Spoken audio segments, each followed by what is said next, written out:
এটা দেশের পক্ষে সরকারি এই প্রশ্ন করেছে। এই সরকার কোন রকম কোন তদন্ত করেনি, উল্টে তদন্তের বিরুদ্ধে মামলা করেছে এবং পুলিশ তার বাড়িতে আসাম পুলিশ পাঠিয়ে দিয়েছে।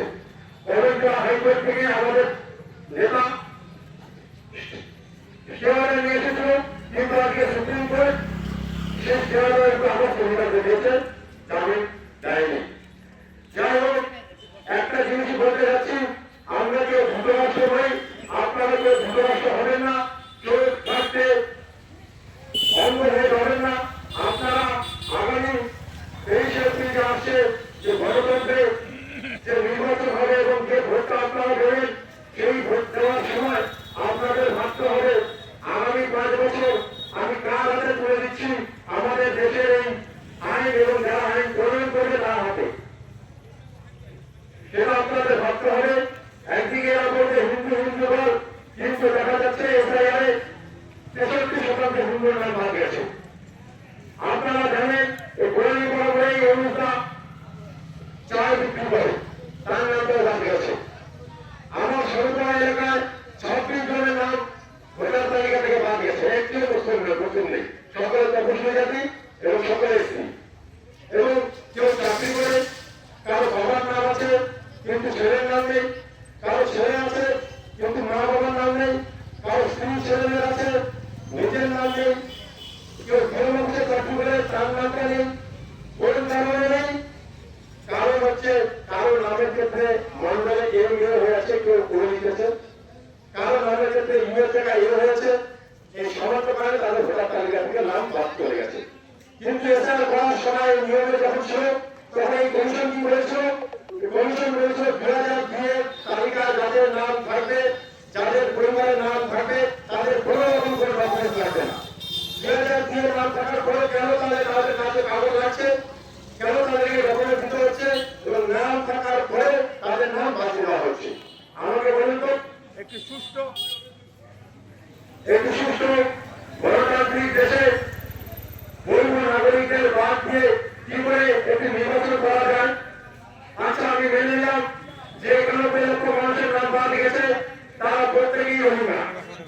তাহলে কি জলপাইগুড়ি জেলা যুব মোর্চার সভাপতি নাম বাদ গেছে, কারণ সে কি রোহিঙ্গা? অমিত শাহ গতকাল সহসভাপতি পাড়াখানায় এসে বলে গেছে যে 91 লক্ষ মানুষের নাম বাদ গেছে, তাদের প্রত্যেককে আমরা বাংলাদেশে পাঠাবো। এবং আমাদের দেশের দিদি অর্থাৎ মুখ্যমন্ত্রী মমতা ব্যানার্জি বলছে, একসময় বলছেন যে আমি বেঁচে থাকতে এসআর হতে দেবো না।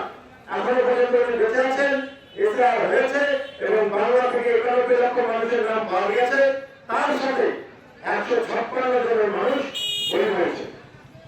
আমার এই দিদি বলছে যে আমি ক্ষমতায় থাকতে এনআরসি হতে দেবো না, ডিটেনশন ক্যাম্প হতে দেবো না। চিন্তা করুন বন্ধু, এই দিদি বলেছিল যে আমি বেঁচে থাকতে এসআর হতে দেবো না, আবার এই দিদি বলছে যে আমি এনআরসি হতে দেবো না। তার মানে পরিষ্কার যে আগামী দিনে এনআরসি হচ্ছে, ডিটেনশন ক্যাম্প হচ্ছে এবং যাদের নাম বাদ গেছে তাদের আগামী দিনে রেশন কার্ড বাতিল হবে, ভোটার কার্ড অলরেডি বাতিল হয়েছে, ড্রাইভিং লাইসেন্স বাতিল হবে এবং তাদেরকে নিয়ে ডিটেনশন ক্যাম্পে পাঠানো হবে। আমি এই এলাকার সুস্থ গণতন্ত্র মানুষের কাছে আবেদন রাখতে চাই, বলুন তো, আজকে যদি আপনার প্রতিবেশী, আপনার আত্মীয় স্বজন, আপনার পরিচিত যদি কাউকে ডিটেনশন ক্যাম্পে নিয়ে যায়, আপনার মন কি বিচলিত হবে না? আপনার মনের মধ্যে কি দয়া আসবে না? আপনি কি সঠিক ভাবতে পারবেন? পারবেন না, কারণ মানুষ আমরা প্রত্যেকেই মানুষ, আর মানুষের মধ্যে রয়েছে বিবেক। তাই আগামী দিনে আপনারা কেউ ধূতরাষ্ট্র হয়ে থাকবেন না। চোখ থাকতে আপনারা দেখুন, বুঝুন কারা ভারতের মানুষের মধ্যে হিংসা ছড়ানোর চেষ্টা করছে, কারা হিংসা করে এই দেশটাকে শাসন করার চেষ্টা করছে।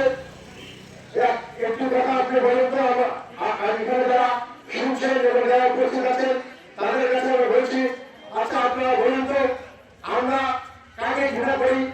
একজন ইংরেজকে বেশি করে ঘৃণা করবো না একজন মুসলিমকে ঘৃণা করবো হিন্দু হয়ে? এবং একজন মুসলিম হয়ে আমরা একজন হিন্দুকে বেশি ঘৃণা করবো না একজন ব্রিটিশকে বেশি ঘৃণা করবো? বলুন আপনার হাত দিয়ে, বুকে হাত দিয়ে। কি পরিস্থিতি চলে এসেছে? যারা আমাদের দেশকে প্রভাব করেছে অর্থাৎ ব্রিটিশ, তারা নেই, কিন্তু এই রাজনৈতিক নেতারা আমাদেরকে